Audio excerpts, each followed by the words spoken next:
Mohanavani Telugu podcast వింటున్న శ్రోతలందరికీ హృదయపూర్వక నమస్కారములు. ఈ ఎపిసోడ్లో చాలా అద్భుతమైన కథ ఒకటి విని అందరం దాంట్లో ఉండే సారాంశం ఏదో తెలుసుకుందాం. విజయనగర సామ్రాజ్యాన్ని చక్కగా పరిపాలించిన శ్రీకృష్ణదేవరాయలు ఒకనాడు అడవికి తన సైన్యం మంత్రితో వేటకు వెళ్ళాడు.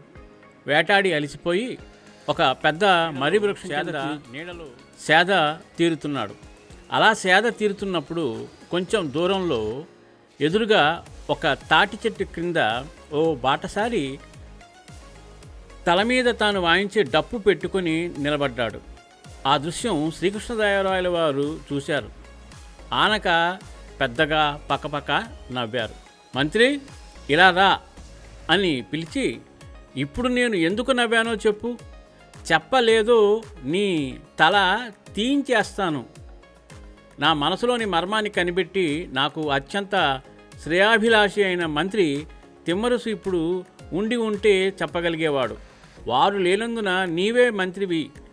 నీవు కూడా తిమ్మరుసులా ఆలోచించి నేను ఎందుకు నవ్వానో చెప్పాలి అన్నాడు. ఇక కొత్తగా విధుల్లోకి చేరిన మంత్రికి రాజుగారు ఎందుకు నవ్వారు, ఏమి గుర్తుకు వచ్చి నవ్వారు అది తెలుసుకోవడం నా వల్ల కాదు, చెప్పలేను.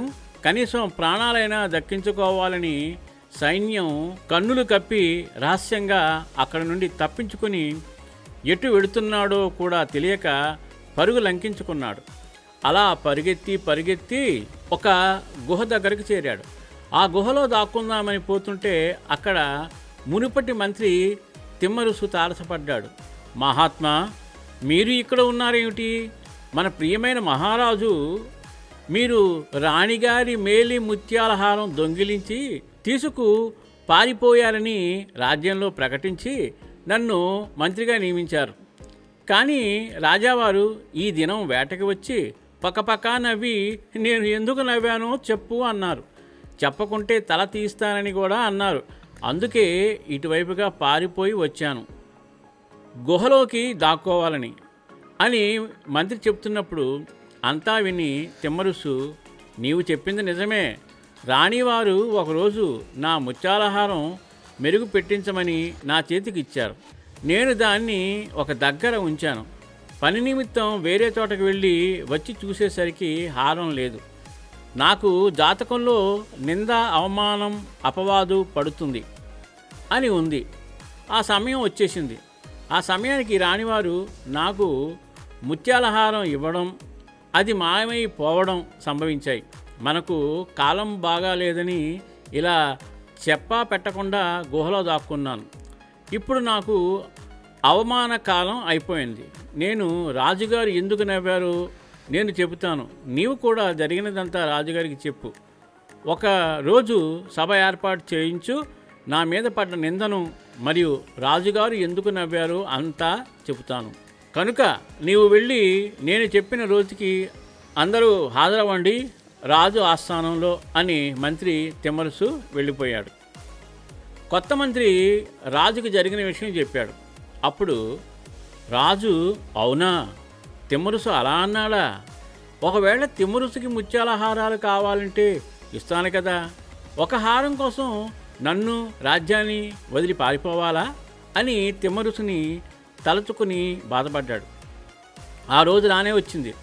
రాజు ఆస్థానంలో సభికులు, మంత్రులు, సామంతులు, ప్రజలు, మహారాజు, మహారాణి అందరూ సమావేశమైనారు. మహామంత్రి తిమ్మరుసు రాజస్థానంలోకి అడుగుపెట్టాడు. భటుల్ని ఫలానా చోట ఉంచిన కొయ్య గుర్రం బొమ్మ తెమ్మన్నాడు. వాళ్ళు దాన్ని తెచ్చిపెట్టారు. సమయం చూసుకున్నాడు.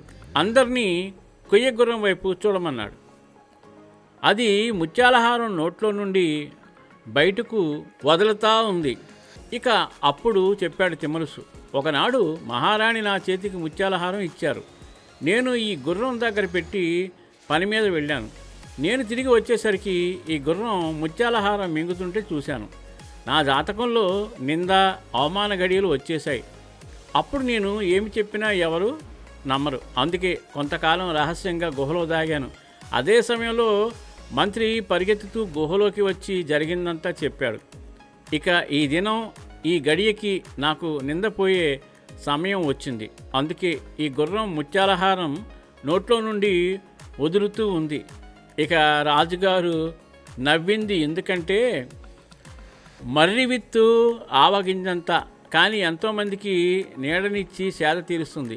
కానీ తాటి విత్తు చాలా పెద్దది, కానీ ఒక్క మనిషికి నీడనివ్వలేదు కదా అని నవ్వు వచ్చింది తమరికి. అనగానే శ్రీకృష్ణదేవరాయలు సింహాసనం దిగి వచ్చి తిమ్మరుసుని గట్టిగా కౌగిలించుకున్నాడు. ఈ రకంగా ఆస్థానంలో తిమ్మరుసు ఉంటే చమత్కారంగా మాట్లాడి అందరినీ నవ్విస్తూ రాజుని సంతోషపరుస్తూ ఉంటాడు. ఈ కథ నచ్చిందా? నచ్చితే తప్పకుండా కామెంట్ చేయండి. సర్వేజన సుఖినో భవంతు, లోకా సమస్త సుఖినో భవంతు. ధన్యవాదాలు. స్వస్తి.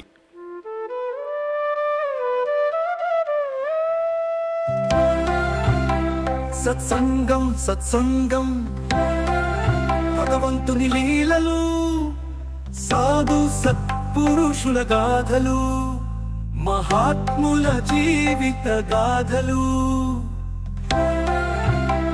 భగవంతుని తత్వం తెలుసుకునే ప్రయత్నమే సత్సంగం.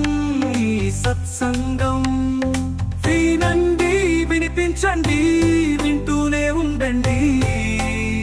సత్సంగం, ఈ సత్సంగం.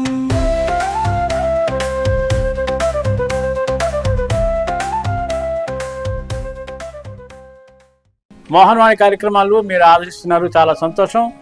ఇంతవరకు మన ఛానల్కి చాలామంది సబ్స్క్రైబ్ చేసుకోలేదు, సబ్స్క్రైబ్ చేసుకోకుండా చూస్తున్నారు. దానికి కూడా చాలా చాలా సంతోషం. కానీ మీరు సబ్స్క్రైబ్ చేయడం వల్ల మన ఛానల్ అనేది డెవలప్ అవుతుంది.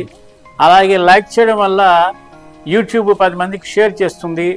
కామెంట్ చేయడం వల్ల 10 మంది మన కార్యక్రమాల వైపు మొగ్గు చూపుతారు. అలాగే ఎక్కువ మందికి షేర్ చేయడం వల్ల మన ఛానల్ అనేది అభివృద్ధి చెందుతుంది. ఏది ఏమైనా మీ చేతుల్లోనే ఈ ఛానల్ యొక్క డెవలప్మెంట్ ఉంది. మమ్మల్ని సపోర్ట్ చేస్తారని మనస్ఫూర్తిగా కోరుకుంటూ సర్వేజన సుఖినో భవంతు, లోకా సమస్త సుఖినో భవంతు. ధన్యవాదాలు. స్వస్తి.